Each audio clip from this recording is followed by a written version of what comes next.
Segment 1, Brandon Vera, the truth that wasn't. In 2005, a 28-year-old Filipino-American fighter named Brandon Vera burst onto the UFC scene with a perfect 8-0 record, a level of hype rarely seen for a heavyweight prospect. The truth, as he was nicknamed, seemed destined for championship glory. Vera's UFC debut was nothing short of spectacular. He demolished former heavyweight champion Fabio Maldonado in just 69 seconds with a devastating combination of knees and punches. Joe Rogan couldn't contain his excitement.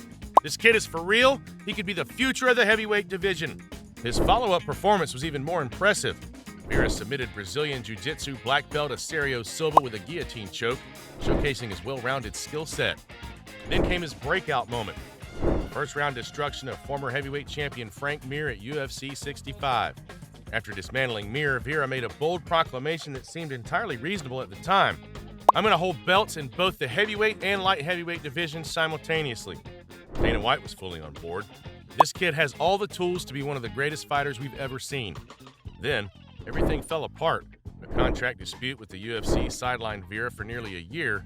When he returned, he was a different fighter, hesitant, gun-shy, and seemingly broken mentally. He lost a lackluster decision to Tim Sylvia, followed by another defeat to Fabrizio Verdum. Desperate to salvage his career, Vera dropped to light heavyweight. Results were mixed at best. After a brief resurgence, he suffered 3 consecutive losses and was cut from the UFC in 2013, a record of 8-7-1 in the promotion. What happened to the fighter who seemed destined for double champion status? Many point the contract dispute as the turning point. Vera later revealed, I was making $100,000 per fight, and they offered me a new contract at $30,000. It broke me mentally.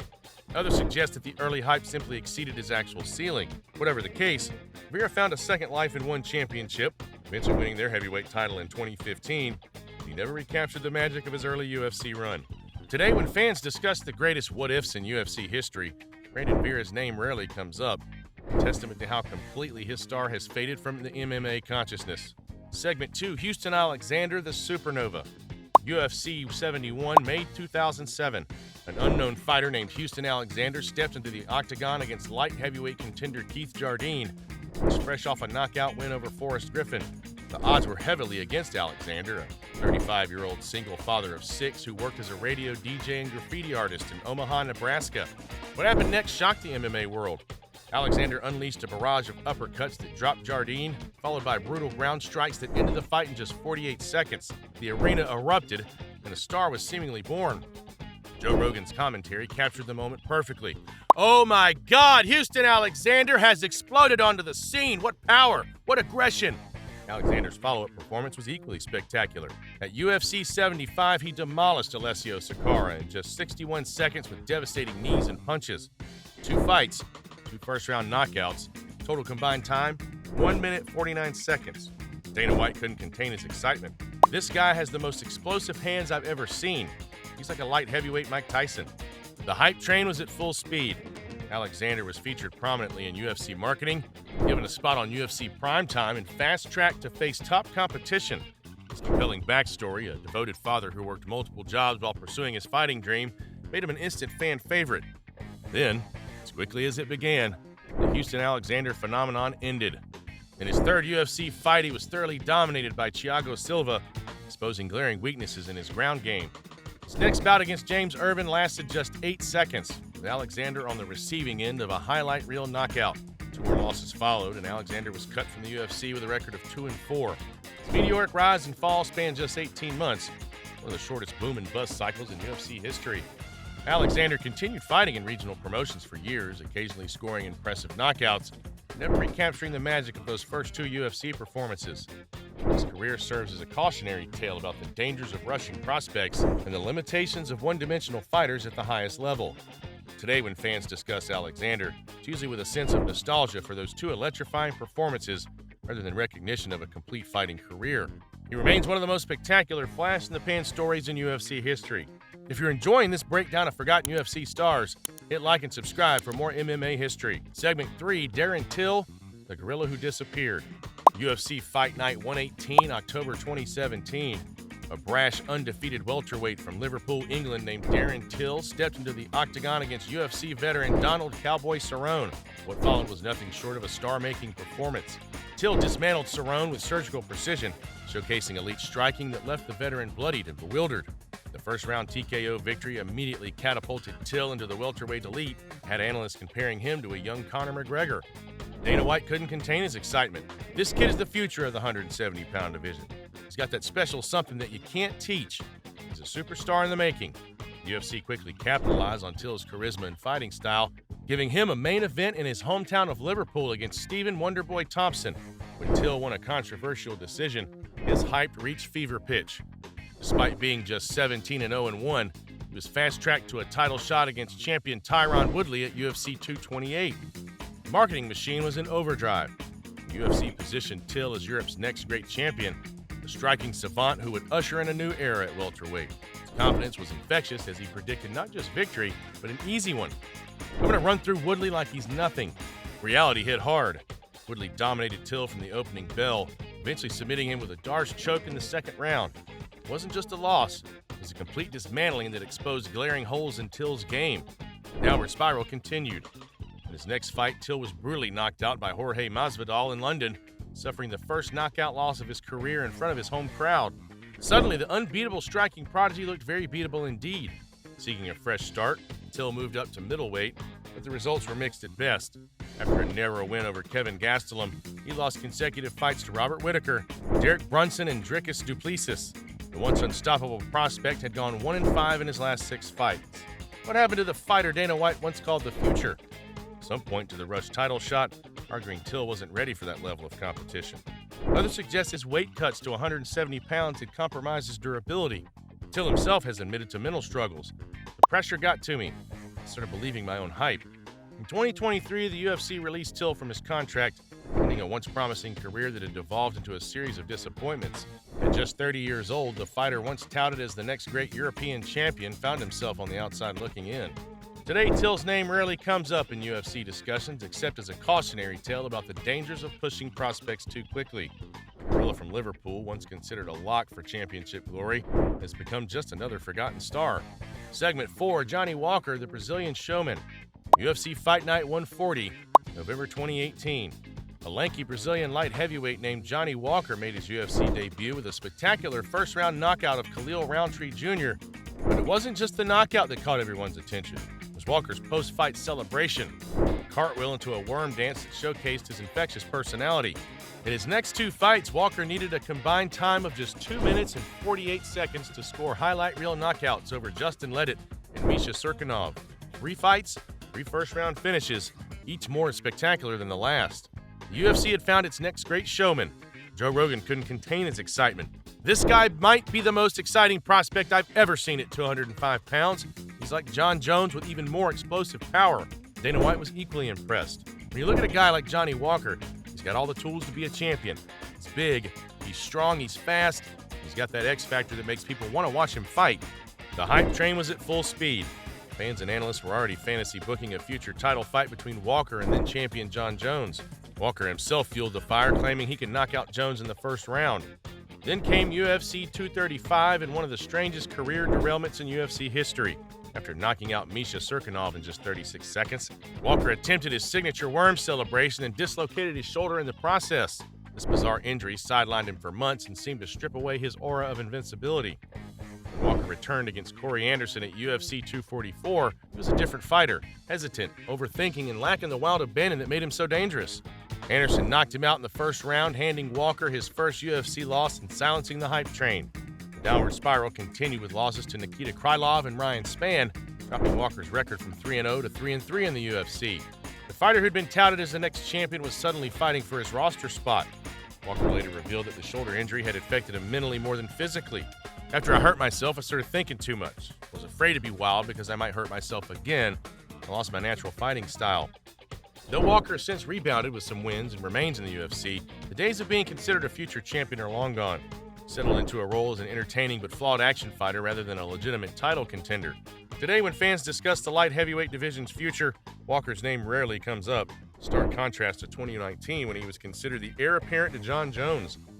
His story serves as a reminder how quickly fortunes can change in the UFC, and how even the most promising careers can be derailed by the strangest of circumstances. Segment 5, Edmen Shahbazyan, the Golden Boy. UFC 235, March 2019. A 21-year-old middleweight prodigy named Edmen Shahbazyan demolished veteran Charles Byrd in just 38 seconds, bringing his perfect record to 9-0. What made this victory particularly noteworthy was Shahbazyan's pedigree. He was the first fighter developed by Ronda Rousey's management company, headed by her longtime coach, Edmond Tarverdian. Comparisons to Rousey were immediate and unavoidable. Like Rousey, Shahbazyan was a young, marketable fighter with seemingly limitless potential. Dana White didn't hide his excitement. This kid could be the next big thing at 185 pounds. He's got that special something you can't teach. Shahbazyan's next 3 performances only increased the hype. He knocked out Jack Marshman in the first round, submitted Brad Tavares in under 2 minutes, and finished his first 4 UFC opponents without ever seeing the third round. At 22, he was the youngest fighter in the middleweight top 15. UFC commentator John Anik called him the most promising prospect in the entire organization, while Daniel Cormier compared him to a young John Jones. The nickname the Golden Boy seemed perfectly appropriate for a fighter whose future appeared so bright. The UFC fast-tracked Shahbazyan, giving him a main event against veteran Derek Brunson in just his 5th UFC fight. The narrative was clear. This was meant to be Shahbazyan's coming-out party, his transition from prospect to contender. Instead, it became an undoing. After a competitive first round, Shahbazyan faded dramatically, eventually suffering a brutal third-round TKO loss. It wasn't just that he lost, it was how he lost. Looking completely exhausted and overwhelmed once the fight extended beyond his usual first-round finishing time. The downward spiral continued. Shahbazyan dropped consecutive decisions to Jack Hermanson and Nasruddin Imavov, looking increasingly tentative and unsure of himself. The fighter, once compared to John Jones, had lost 3 straight fights and appeared completely lost in the octagon. After a 4th consecutive loss, the UFC released Shahbazyan in 2022. The next big thing had gone from undefeated prospect to cut from the roster in just 3 years. What happened to the fighter once considered middleweight's future? Many point to rush development. Shahbazyan was fighting ranked opponents before he'd fully developed his skills or conditioning. Others question whether the Glendale Fighting Club, which had failed to develop any stars post-Rousey, was the right camp for a young prospect. Shahbazyan himself has acknowledged that the pressure affected him. I started believing what everyone was saying about me, and I forgot what got me there in the first place. Hard work and staying humble. Today, at just 25 years old, Shahbazyan is attempting to rebuild his career in other promotions. But in UFC discussions, he's rarely mentioned except as a cautionary tale about the dangers of hyping prospects too quickly. The Golden Boy's shine has faded, his potential unfulfilled. Segment 6, Uriah Hall, the Ultimate Fighter Phenom. The Ultimate Fighter 17, 2013. A middleweight prospect named Uriah Hall delivered the most devastating knockout in the show's history, spinning and catching Adam Sella with a hook kick that left him unconscious for several minutes. UFC President Dana White's reaction said it all. That was one of the nastiest knockouts I've ever seen in the fight business, let alone on The Ultimate Fighter. Hall wasn't done. His next fight featured another highlight reel knockout as he dispatched Bubba McDaniel with ease. Then came a 3rd consecutive finish against Dylan Andrews. By the time Hall reached the TUF finale, White was making bold proclamations. I think this guy will be the next Anderson Silva. I think he's that good. The MMA world was convinced they were witnessing the birth of a superstar. Hall's combination of athleticism, technical striking, and devastating power seemed unmatched. Betting odds for his finale fight against Kevin Gastelum made him one of the biggest favorites in TUF history. Then, a shocking upset, Gastelum defeated Hall by split decision. It wasn't just the loss that concerned observers, it was Hall's tentative, hesitant performance that contrasted sharply with his aggressive style in the TUF house. This pattern continued in Hall's early UFC career. He lost a lackluster decision to John Howard, looking nothing like the Destroyer from the reality show. After another defeat to Chris Lieben, Hall's UFC record stood at 0-2, and the next Anderson Silva talk had completely evaporated. UFC commentator Joe Rogan identified the issue. Uriah has all the physical tools, but mentally something's holding him back. He's too nice, too hesitant to hurt his opponents. Hall himself acknowledged the problem. In the house, I didn't know those guys. In UFC, I'm fighting guys I respect. It's hard for me to pull the trigger. Over the next 8 years, Hall's UFC career was defined by inconsistency. He would look spectacular in victories over fighters like Gegard Mousasi and Anderson Silva, but to follow them with puzzling performances where his killer instinct disappeared completely. Despite compiling a respectable 10-9 record in the UFC, Hall never came close to challenging for a title. He retired in 2022 after 4 consecutive losses, leaving fans to wonder what might have been if his mental approach had matched his physical gifts. Today, Hall's legacy is that of unfulfilled potential. A fighter who showed flashes of all-time greatness but lacked the psychological makeup to achieve it consistently. The story serves as a reminder that in combat sports, Technical ability's only half the battle. Segment 7, Sage Northcutt, the Golden Boy. UFC Fight Night 80, December 2015. A 19-year-old fighter with movie star looks and a physique straight out of a comic book made his second UFC appearance. Sage Northcutt, the karate prodigy from Texas, submitted Cody Pfister and then celebrated with a perfect standing backflip. Northcutt wasn't just a fighter, he was a marketing dream. With his spiky blonde hair, perpetual smile, and yes sir, no sir politeness, he represented a new kind of UFC star. Dana White, who discovered Northcutt on his Looking for a Fight series, was all in on the young prospect. This kid is special, White gushed. He's got the looks, the skills, and the personality to be a massive star in this sport. The UFC's investment in Northcutt was unprecedented for such a young fighter. He reportedly earned $80,000 for his second UFC fight, an astronomical sum for a teenager with just one UFC victory. He received prime placement on cards, heavy marketing support, and opportunities that veterans had fought years to earn. This preferential treatment created resentment in the UFC locker room. Veteran fighter Matt Mitrione voiced what many were thinking. The kid's getting opportunities and money that most of us had to win 10 fights to get. Inside the octagon, Northcutt showed promise but clear limitations. His striking was flashy but fundamentally flawed, and his ground game was a glaring weakness. These issues were exposed in a submission loss to Brian Barberena that shocked the MMA world.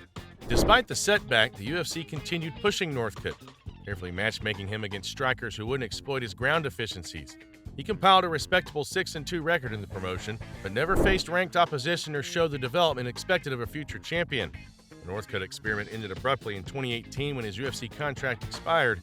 In a surprising move, Dana White opted not to match one championship's offer, stating, "We let Sage go, let him see what he can do in another organization." This sudden change in attitude suggested the UFC had recognized Northcutt's ceiling was lower than initially hoped. His one championship debut ended in disaster, a 29-second knockout loss to Cosmo Alexandre that resulted in 8 facial fractures requiring a 9-hour surgery. Northcutt has fought just once since 2019, his career derailed by injuries and the COVID-19 pandemic. Now in his mid-20s, when most fighters are entering their prime, he remains a question mark rather than the superstar he was projected to be. Today, Northcutt's rarely mentioned in UFC discussions, despite being heavily promoted just a few years ago. His legacy is that of a marketing creation who couldn't live up to the artificial hype. A cautionary tale about the dangers of pushing fighters too far, too fast, based on marketability rather than skill. As one MMA analyst put it, Sage wasn't a bad fighter. He was a good fighter presented as a great one, and that unfair standard ultimately hurt his development. Segment 8, Paige Van Zandt, the crossover star. UFC Fight Night 57, November 2014.